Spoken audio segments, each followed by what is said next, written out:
고백합니다. 주 예수는 나의 목자시니 내게 부족함이 없으리로다. 그가 나를 푸른 풀밭에 누이시며 쉴만한 물가로 인도하시는도다. 내 영혼을 수생시키시고 자기 이름을 위하여 의의 길로 인도하시는도다. 내가 사망의 음침한 골짜기로 다닐지라도 해를 두려워하지 않을 것은 주께서 나와 함께 하심이라. 주의 지팡이와 막대기가 나를 안위하시나이다. 주께서 내 원수의 목전에서 내게 상을 차려주시고 기름을 내 머리에 부으셨으니 내 잔이 넘치나이다. 내 평생의 선하심과 인자하심이 반드시 나를 따르리니 내가 아버지 집에 영원히 살리로다. 아멘. 214장 찬송가 214장입니다.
거룩하신 아버지 하나님, 은혜와 사랑을 감사합니다. 이 아침 우리의 발걸음을 주님 전으로 인도하여 주셔서 우리 주님과 소통하는 자로 우리를 삼아 주신 것을 감사합니다. 아버지 하나님, 오늘도 말씀을 배울 때에 주님의 음성을 듣게 하시고 주님의 뜻을 분별할 수 있는 지혜로움을 덧입혀 주옵소서. 하나님, 오늘도 우리를 주님을 가까이 할 수 있는 믿음의 사람들을 불러주신 주님, 오늘 하늘로 주님과 동행하는 복된 삶이 되기를 원합니다. 주님 역사하심을 감사하며 예수님의 이름으로 기도드리옵나이다. 아멘. 여호수아 18장 11절에서 28절까지 교독합니다. 여호수아 18장 11절에서 28절 교독합니다. 베냐민 자손 지파를 위하여 그들의 가족대로 제비를 뽑았으니 그 제비 뽑은 땅의 경계는 유다 자손과 요셉 자손의 중간이라.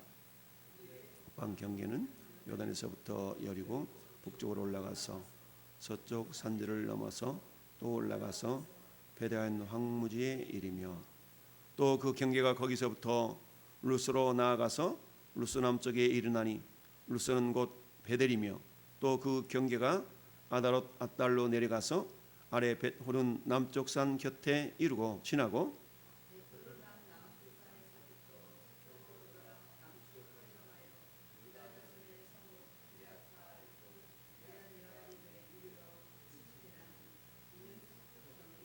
남쪽 경계는 기랏 이아림 끝에서부터 서쪽으로 나아가 넵도아 물 근원에 이르고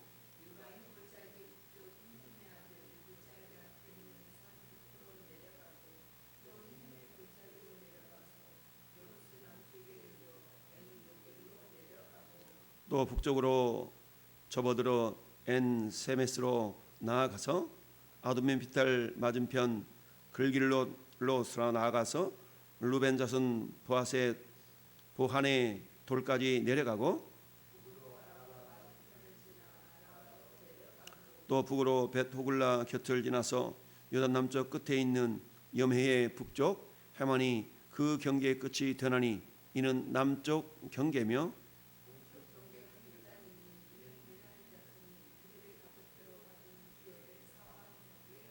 베냐민 자손의 지파가 그들의 가족대로 받은 성읍들은 여리고와 벳 호글라와 에멕 그시스와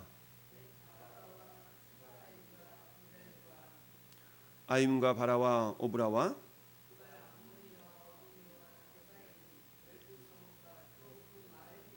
기브온과 라마와 부에롯과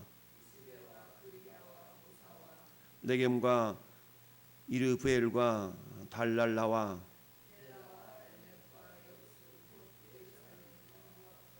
기랏 열네 성읍이요 또 그 마을들이라. 이는 베냐민 자손이 그들의 가족대로 받은 기업이었더라. 아멘. 할렐루야. 자, 그동안 분배받지 못했던 일곱 족속, 일곱 자손들을 향하여서 여호수아가 어느 때까지 지체하겠느냐라고 1절부터 10절까지 다시 한번 또 책망하고 또 한편으로는 격려하고 그러면서 결국 신앙 회복이 되지 않으면 모든 것이 주저주저 머뭇머뭇 걸을 수밖에 없다. 그래서 강하고 담대하라. 내가 너를 떠나지 아니하며 내가 너를 버리지 않는다. 여호수아에게 모세를 이어서 그 사명을 감당한 여호수아에게 하나님이 말씀하셨죠. 그 담대함을 가지고 결국 거점 전쟁을 통하여서 가나안 정복에 이제 이르렀고 이제는 어때요?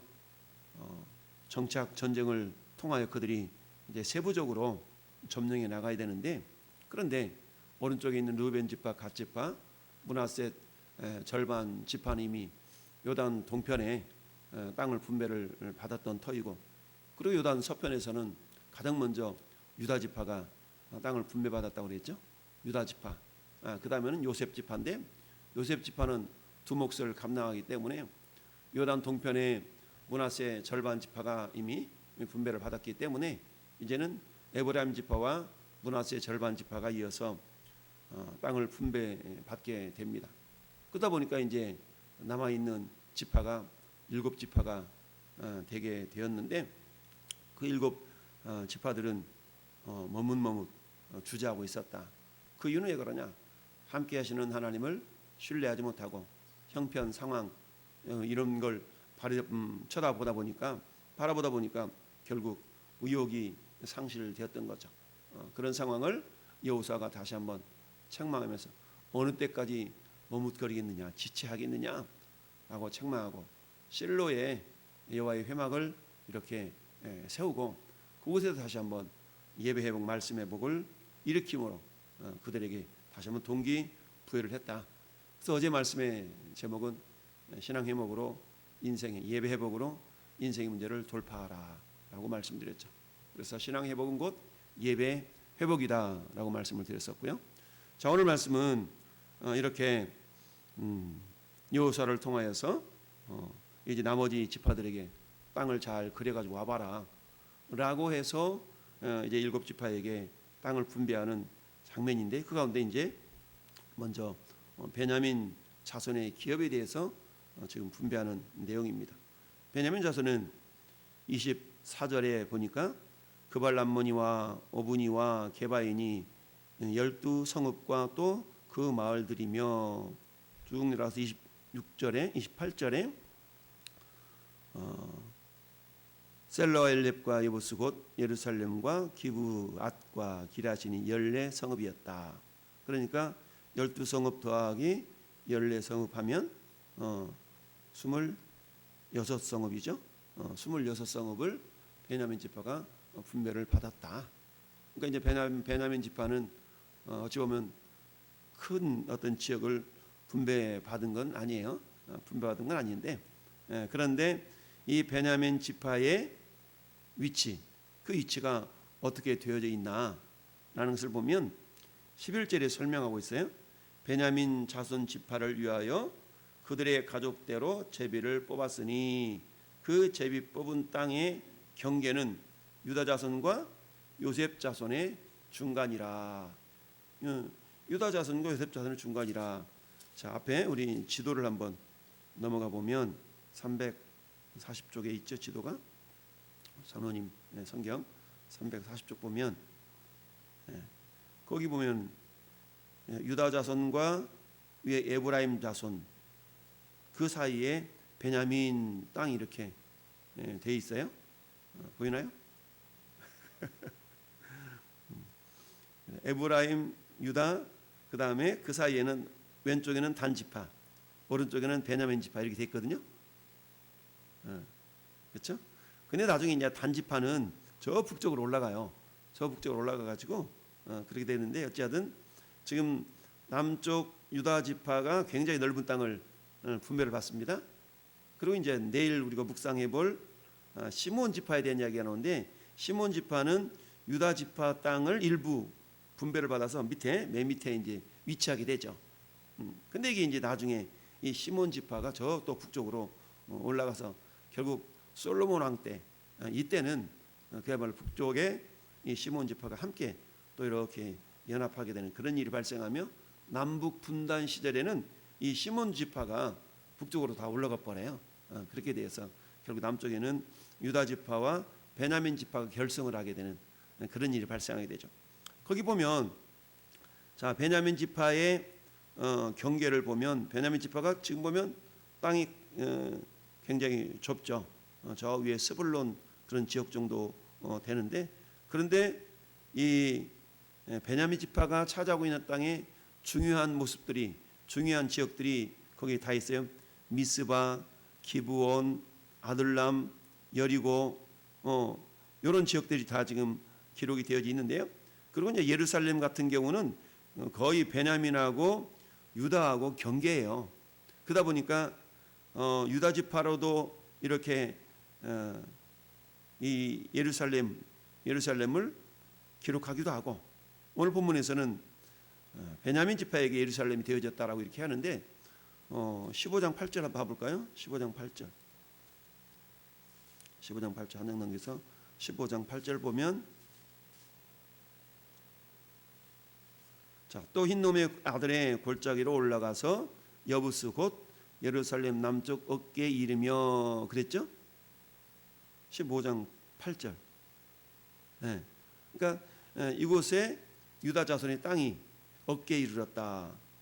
또 흰놈 골짜기 앞 서쪽에 있는 산 꼭대기로 올라가니 이곳은 르바임 골짜기 북쪽 끝이다라고 15장 8절에 되어 있는데, 자, 여기에 어떤 단어가 나오냐면 여부스 곧 예루살렘 남쪽 어디라? 어깨라는 말이 나오죠. 어깨라는 말이 나옵니다. 자, 그러면 자, 어깨라는 말이 나오는데 이 어깨라는 말은 어디에 이제 또 근거하고 있냐면, 자, 우리 저기 신명기서 우리 신명기 33장을 보면 모세의 축복이거든요. 모세의 축복. 신명기 33장. 신명기 33장 12절. 신명기 33장 12절 보면, 자, 신명기 33장 12절 같이 읽어봐요. 베냐민에 대하여는 일렀으되 여호와의 사랑을 입은 자는 그 곁에 안전히 살리로다. 여호와께서 그를 날이 마치도록 보호하시고 그를 자기 어깨 사이에 있게 하시리로다. 아멘. 자, 어깨 사이에 있게 하겠다라고 그랬죠. 이게 지금 모세의 축복이에요. 모세의 마지막 죽기 전에 이제 이스라엘 백성들에게 요단강을 건너기 전에 앞서서 너희들이 요단강 건너서 가나안 땅에 들어가거든 이런 삶을 살 텐데라고 예언하면서 축복하는 내용이 이렇게 나오는데, 베냐민은 야곱의 12아들 가운데 막둥이잖아요. 막둥이라고, 막내라고. 그래서 이 베냐민을 축복하기를 여호와의 사랑을 입은 자는, 그러니까 베냐민 지파는 뭐 하라는 얘기예요? 여호와의 사랑을 받는 그런 지파가 된다. 그리고 그 곁에 안전히 산다. 하나님 곁에 안전히 산다는 얘기죠. 그러니까 뭔가 보호자 곁에 산다라는 의미가 되겠죠. 그러면서 여호와께서 그를 날이 마치도록 보호하시고 그를 자기 어깨 사이에 있게 하시리로다. 어깨 사이에 있다. 그러니까 두 어깨 사이에 있게 된 거죠. 그러면 보통 그 사람 어깨야, 어깨. 어깨라는 말은 뭐예요? 뭔가 힘을 쓰는 그런 의미를 상징하죠. 보통 우리가 이제 그 뭐 깡패 세계들 보면 그 어깨가 이러면 힘 좀 쓴다라는 그런 의미인데, 자, 오늘 다시 본문으로 18장으로 돌아오면 1절 11절이 그 말씀이에요. 베냐민 자손 지파를 위하여 그들의 가족대로 제비를 뽑았으니 그 제비 뽑은 땅의 경계는 유다 자손과 요셉 자손의 중간이라. 특별히 요셉 자손 누구를 얘기해요? 에브라임 자손이잖아요. 그러니까 에브라임 자손과 유다 자손의 경계에 베냐민 자손의 땅이 이렇게 지금 위치해 있고 있는 겁니다.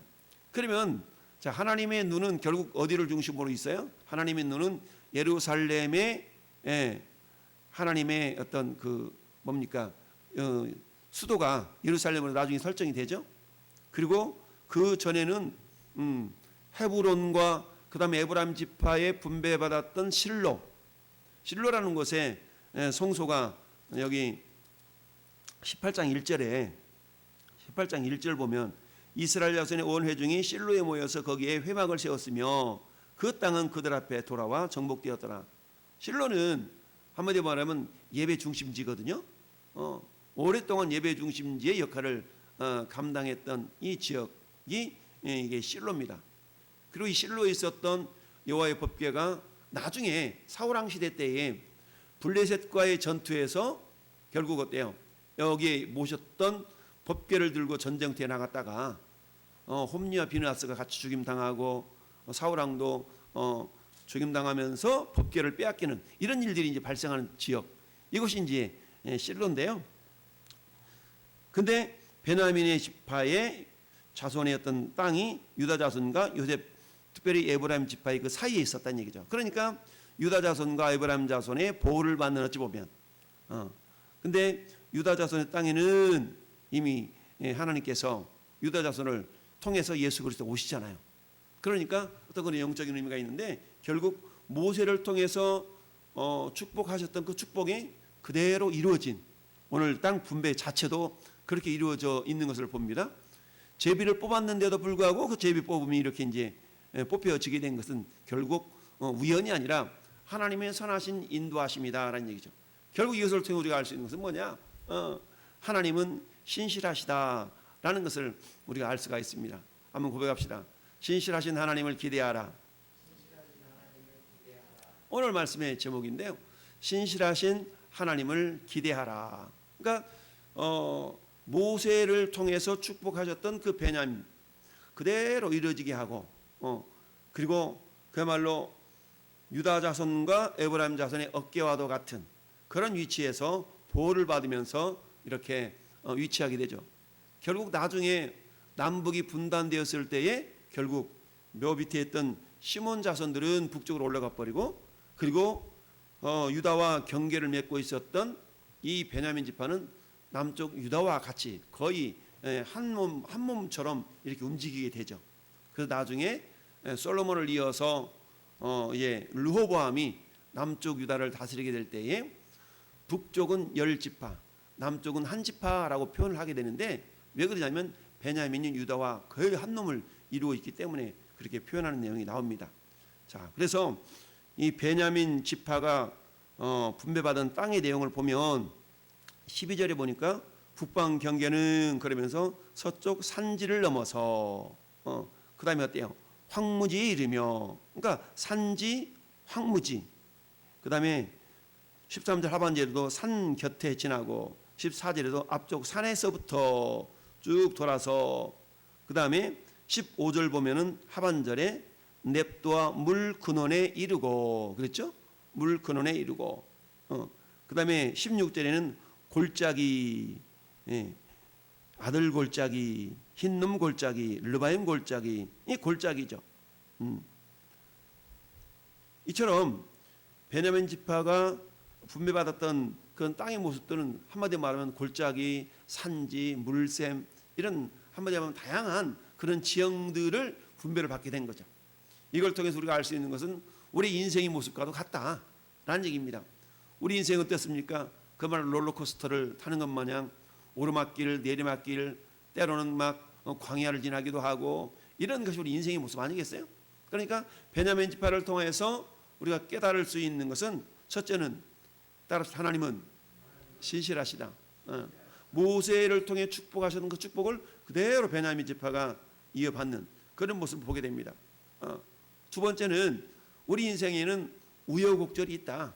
그렇지만 신실하신 하나님을 기대하고 나가면 반드시 이것이 합력하여 선을 이룬다라는 그런 교훈을 우리에게 갖게 줍니다. 그리고는 그런 상황 가운데서도 우리 하나님의 선하신 인도하심을 바라보면서 우리는 뭐 해야 된다? 낙심해서는 되지 않는다. 하나님의 인도하심을 우리가 기대하고 나갈 때 그야말로 하나님의 선하신 인도하심 우리 가운데 있다라는 이야기죠. 그래서 결국 26성읍을 분배받았던 이 베냐민 지파의 어떤 이런 모습들, 그러니까 어때요? 저 황량한 광야 산골짜기 또는 이런 산지, 때로는 황무지, 이런 곳에 있을 때마다 어때요? 이럴 때는 불평하고 저럴 때는 아주 좋아, 그런 것이 아니라 우리가 범사에 감사하고 하나님을 기대할 수 있어야 된다. 여러분, 우리가 빌립보서 4장을 보면 사도 바울이 나는 풍부에 처할 줄도 알고 궁핍에 처할 줄도 아는 일체의 비결을 배웠다라고 사도 바울이 고백하지 않습니까? 그런 고백 가운데서 마침내 내게 능력 주시는 자 안에서 내가 모든 것을 할 수 있느니라 라는 그런 믿음의 고백이 나오게 되죠.